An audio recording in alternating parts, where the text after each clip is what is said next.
where the residents say Cameroon's largest city, which is one of the most consumed energy in the country, says government's move to retake control of the national electricity company will only be fruitful and meaningful if it delivers what they have always wanted for, that is ready and regular power supply, amongst others. Sherifa Saleh talked to a number of them in the city of Douala and put their reactions in this report.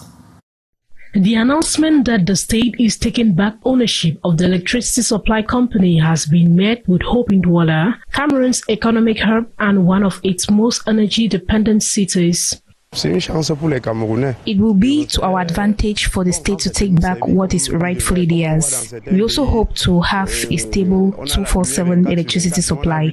Across neighborhoods in the city of more than 3 million people, electricity is seen as an essential pillar of daily life.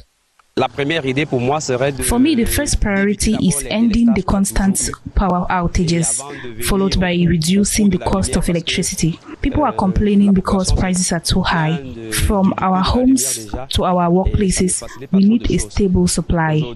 Families rely on freezers and refrigerators to preserve food in a period of sharply increasing market prices. To be honest, we housewives suffer a lot.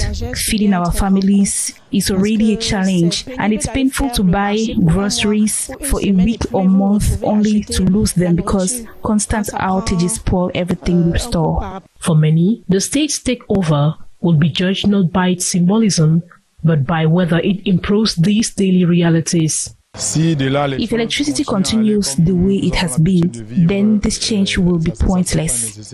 Residents say their hope is for electricity that is evenly distributed across communities, not limited to certain areas or interrupted by frequent load management.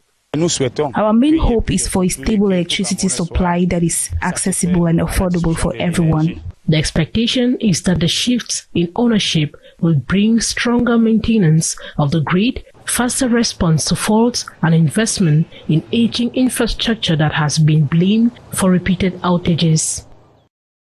Thank you so much, Sherifa Saleh. And as the world commemorates the International Day of the Rights of the Child, concerns about violence against children continue to escalate in Cameroon. And many children in many cities face alarming rates of abuse, most of the times by their closest family members. With international conventions in place to protect the rights of the child, advocates are calling for stricter enforcement and collective action to ensure children are safe. Morindi tells us more. Domestic abuse, kidnapping, social bullying, physical and sexual assaults, these are some of the acts leading to child homicide cases. Children are increasingly exposed to such dangers in various cities across Cameroon.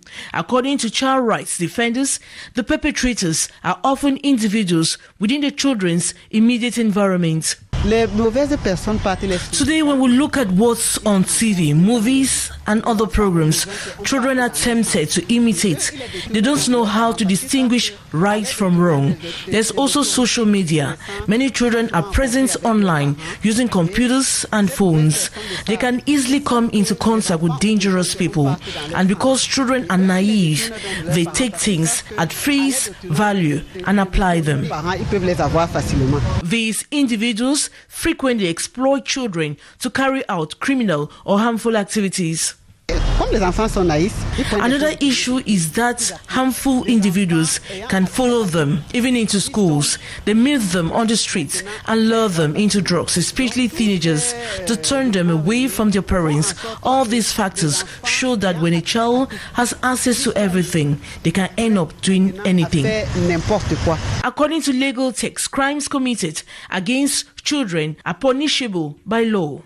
That's why parental guidance is essential. Parents must supervise, educate and guide their children so they can tell the right from wrong. A well-supported child is more likely to escape the dangers around them. To protect children, several international conventions have been signed and ratified by the state. The rights on protection of the child, along with its optional protocols. Article 3 of the Convention states that parties should ensure the best interests of the child are a primary consideration, and that the child must be protected when necessary, taking into account the rights and responsibilities of the parents. Meantime, the call from experts are getting louder from the state to move from ratifying conventions to fully enforcing them. Protecting children must go beyond words. They cry out. It requires action, accountability, and collective vigilance. Defenders of children's rights cry out. And after 5 years of vacancy at the helm of the Kakaobari chiefdom in the Douala 5 subdivision, a new helm or a new head has been enthroned in that chiefdom. She is got Mandebi Frida Kana, who is a test class chief. She was installed recently, and her installation marks the rise, not only the return of traditional authority, but a renewed hope for unity and security in that part of Douala. Let's have more with Morindi. For close to 5 years, the Kakaobari quarter in the Douala 5 council area had been without a traditional ruler, a leadership vacuum that contributed to growing insecurity and persistent issues like lack of access to potable water. The long silence was finally broken on November 20 with the enthronement of Ngo Mandibi Frida Verve Kana as the third-class chief of Kakaobari. There is a serious problem with access to potable water. We have just one borehole, 7 entire neighborhoods. I also urge the new chief to promote social cohesion and help bridge the unemployment gap. She would engage with the mayor of Douala 5 to see how more youths can be integrated into the council. Security must be reinforced, and close collaboration with the vigilante committee is crucial. Ngo Madibi Frida was officially installed by the divisional officer of Douala 5, who urged her to prioritize development projects that would benefit the local population. It's been 5 years without a chief. I reminded her that she is a leader for everyone, and the population must work hand in hand with her. The Vigilante Committee has been doing a lot to maintain security, and their efforts should be supported and strengthened.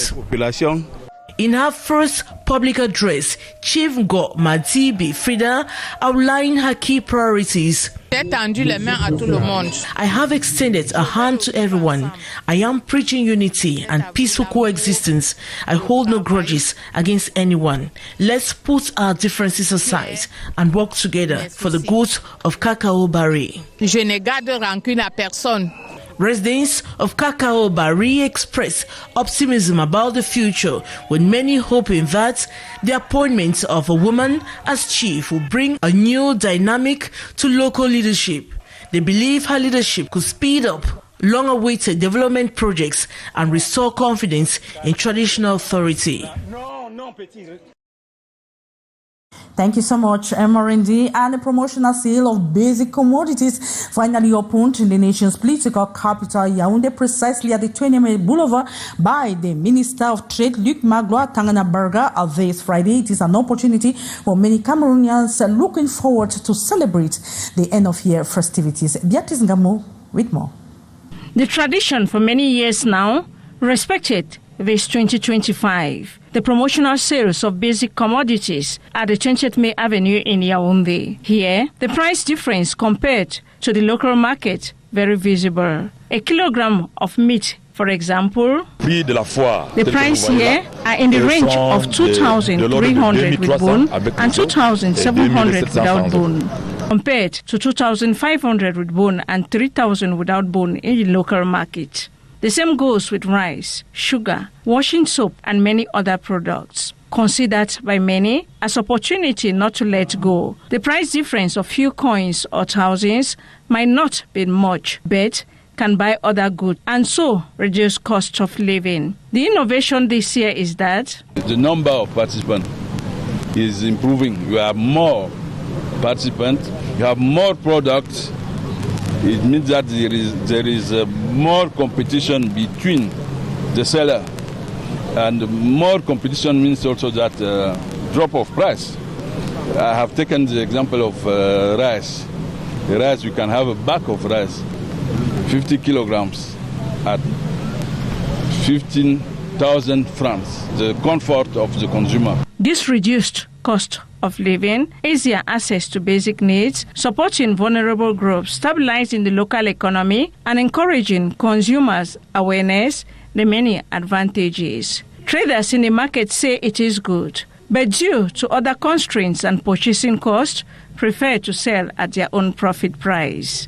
The promotional sales opened by Trade Minister this Friday will run for 2 months, and by mid-January, it will stop after the festive end-of-year season. Then, the realities of the market will continue.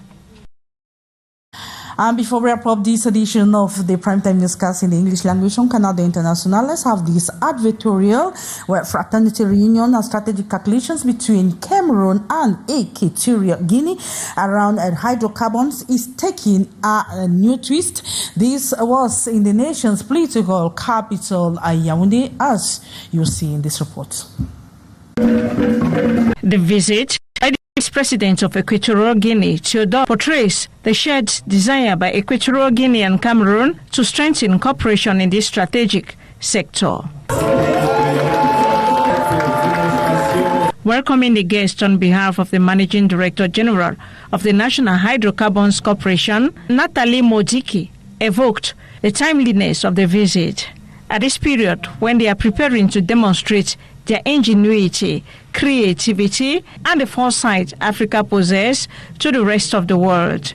Paying reference here to the unifying Yoyo and Yolanda project, bound by the bilateral cooperation between President Paul Biya of Cameroon and Obiangema Bazogo of Equatorial Guinea in 2023 for the exploitation of boundary gas and oil fields. Cet accord constitue la base.